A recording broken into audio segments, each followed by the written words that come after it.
गुरुग्राम के जेवी group of school के चेयरमैन घर पहुंचे बॉलीवुड के दिग्गज अभिनेता रजा मुराद ने जनता टीवी से खास बातचीत की। सुनाते हैं आपको। नमस्कार, आप देख रहे हैं प्रदेश का सबसे भरोसेमंद न्यूज चैनल जनता टीवी और जनता टीवी के इस मंच पर आपका स्वागत है। कोरोना काल में यूं तो तमाम सेक्टर्स के ऊपर बहुत बड़े असर पड़े हैं, लेकिन एक ऐसा सेक्टर भी है जिस पर सर्वाधिक असर पड़ा है, वो है सिनेमा।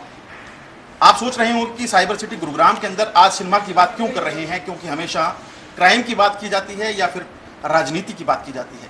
दरअसल हमारे साथ एक बेहतरीन शख्सियत मौजूद हैं जिनका नाम है रजा मुराद। आप तमाम लोग जो हैं इनके नाम से वाकिफ जरूर रहे होंगे, इनसे बातचीत करेंगे।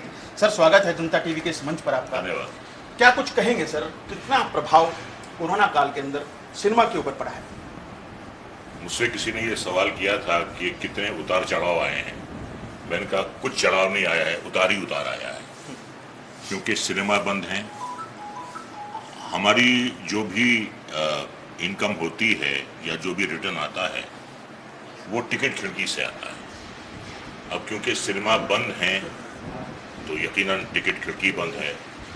टिकट खिड़की बंद है तो पैसा ना तो एग्जीबिटर के पास आ रहा है, ना डिस्ट्रीब्यूटर के पास आ रहा है और ना प्रोड्यूसर के पास आ रहा है। और जिन प्रोड्यूसर ने ब्याज पे पैसा उठाया है वो तो बढ़ता जा रहा है। अब अगर आप कम करेंगे भी तो आप कितना कम करेंगे, लेकिन वो तो बढ़ रहा है। तो बहुत नुकसान में जा रही है हमारी फिल्म इंडस्ट्री। और जो सबसे अफसोसनाक बात है वो ये है कि जो हमारा पर डे का मजदूर है, दिहाड़ी मजदूर है, जूनियर आर्टिस्ट हैं, स्पॉट बॉयज़ हैं और सेटिंग वाले मजदूर हैं, स्पॉट, ये सब के सब जो हैं ये तो रोज़ कुआं खोते थे, रोज़ पानी पीते थे। तो ये भी सब हाथ पे हाथ धरे बैठे हैं। तो जितना हम लोग कर सकते थे हमने किया इनके लिए। हमने इनके अकाउंट में पैसे डाले, हमने राशन भिजवाया उनके घरों पर। तो जितना भी कर सकते थे वो किया हम लोगों ने। लेकिन ये जो नुकसान हो गया है इसकी तो भरपाई हो ही नहीं सकती। और या तो कहीं सिनेमा खुले नहीं हैं, और अगर खुले हैं तो 50% की कैपेसिटी में खुले। अब 50% की कैपेसिटी में खुलेंगे और ये जो मल्टी स्टारर फिल्में हैं जो 200-300 करोड़ में बनी हैं, तो ये इनकी रिकवरी कहाँ से होगी? तो ये तमाम दिक्कतें हैं। और हम तो ये सोचते हैं कि भाई ये ऊपर से एक सबके लिए एक सज़ा है, ऊपर वाले ने किन गुनाहों की सज़ा दी है।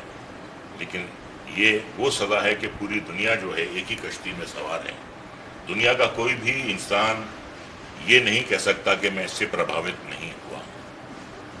तो बहुत ही कठिन घड़ी है, बहुत ही कठिन परिस्थिति है। अब सुन रहे हैं थर्ड वेव। भगवान करिए ये थर्ड वेव जो है ये खाली अफवाह ही, क्योंकि बहुत सह चुके हैं हम लोग, बहुत तकलीफ़ें उठा चुके हैं। और अब ये दुआ करते हैं कि ये थर्ड वेव जो है ये आने से पहले चली जाए। हालांकि सर, केंद्र सरकार ने या फिर प्रदेश सरकार ने, तमाम सरकारों ने, राज्य सरकारों ने ये कहा है कि सिनेमा हॉलों को खोल दिया गया है, लेकिन कोई हिम्मत नहीं दिखा रहा है कि पिक्चर रिलीज हो रही है, हम इस वक्त में पिक्चर रिलीज करें।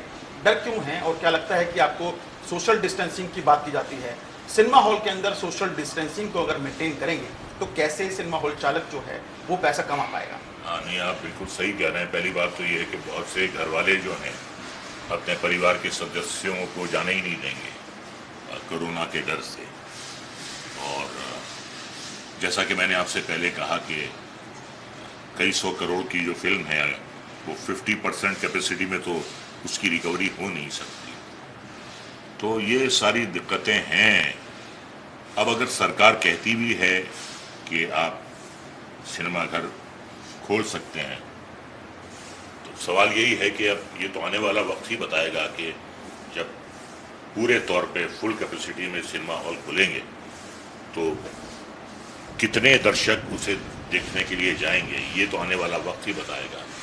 लेकिन मौजूदा हालात जो हैं वो कुछ साजगार नहीं लग रहे हैं।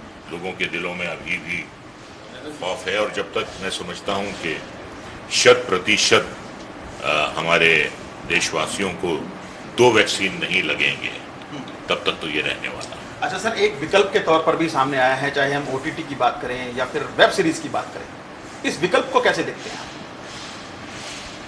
देखिए, अच्छी बात है, ये जो विकल्प है बहुत अच्छा है। इससे हमारे वर्कर्स को ज़्यादा काम मिलता है। हमारे ज़माने में तो सिर्फ फिल्में थीं, टीवी भी नहीं था, तो जिन लोगों को काम नहीं मिलता था बड़े मायूस होते थे। तो ये कहा जाता था कि बम्बई आने के कई रास्ते हैं, लेकिन जाने के दो रास्ते हैं, एक शमशान है और एक कब्रिस्तान है। लेकिन आज ऐसा नहीं है। आज अगर फिल्मों में काम नहीं मिल रहा है आपको, तो टीवी वाले आपको अपना लेते हैं। यहाँ ओटीटी प्लेटफॉर्म्स खुल गए हैं यकीनन, लेकिन साहब वो जो बड़े स्क्रीन का चार्म है वो तो रहने वाला है, वो तो जाने वाला नहीं है। हालांकि आप थोड़ा सा पैसा सब्सक्राइब करके आप सारे ये ओटीटी चैनल देख लेते हैं, लेकिन वो जो पूरा परिवार जाता है, टिकट लेता है, उसके बाद इंटरवल में पॉपकॉर्न खाता है, वो एक अलग चार्म है, वो जाने वाला नहीं है। बड़ा पर्दा जो है वो बड़ा पर्दा है, उसकी जगह कोई ले नहीं सकता। मैं ये मिसाल दूंगा कि जैसे एक पहाड़ होता है, मौसम के हिसाब से वहाँ हरियाली आती है, पतझड़ आता है, बर्फ आती है, पिघलती है, चली जाती है, हरियाली चली जाती है, पतझड़ चला जाता है, लेकिन पहाड़ अपनी जगह कायम रहता है, पहाड़ हिलता नहीं है। तो ये जो बड़ा पर्दा है ये पहाड़ है, ये रहेगा, भी थोड़ा वक्त लगेगा इसे रिकवर होने में, यकीनन लगेगा, लेकिन वो चार्म जो है बड़े पर्दे का वो कभी जाने वाला नहीं। आखिरी सवाल सर, कितने करोड़ का नुकसान हो चुका होगा इंडस्ट्री को आपके अनुमान के अनुसार? करोड़ों नहीं, यहाँ तो अरबों का हिसाब है। और सिर्फ फिल्म इंडस्ट्री का ही क्यों, सरकार का भी कितना नुकसान हो रहा है, मनोरंजन कर नहीं मिल रहा है, और वो जो बेचारे सिनेमा के वर्कर्स हैं वो भी हाथ पे हाथ धरे बैठे हैं। तो ये तो इतना बड़ा नुकसान है कि ना इसका आप अंदाज़ा लगा सकते हैं, ना आप इसकी भरपाई कर सकते हैं। अब यह है कि जो हो गया है हो गया है, अब हमें शुरू से स्टार्ट लेना है, नए दौर में लिखेंगे मिलकर नई कहानी हम हिंदुस्तानी, छोड़ो कल की बातें, कल की बात पुरानी। वो जो है अतीत है, जो हो गया नुकसान हो गया, अब हमें आगे बढ़ना है। शुक्रिया सर। तो ये हमारे साथ रजा मुराद जी थे, जिन्होंने साफ तौर से कहा कि छोड़ो कल की बातें, कल की बात पुरानी। हालांकि देखिए, तीसरी संभावित लहर की बात की जा रही है, संभावना कितनी है तीसरी लहर को लेकर, यह तो हालांकि विशेषज्ञ ही बता पाएंगे, लेकिन इस कोरोना काल के अंदर तमाम सेक्टर्स को अरबों खरबों रुपए का नुकसान जरूर झेलना पड़ा है। कैमरामैन जितेंद्र शर्मा के साथ नीरज वशिष्ठ, जनता टीवी, गुरुग्राम।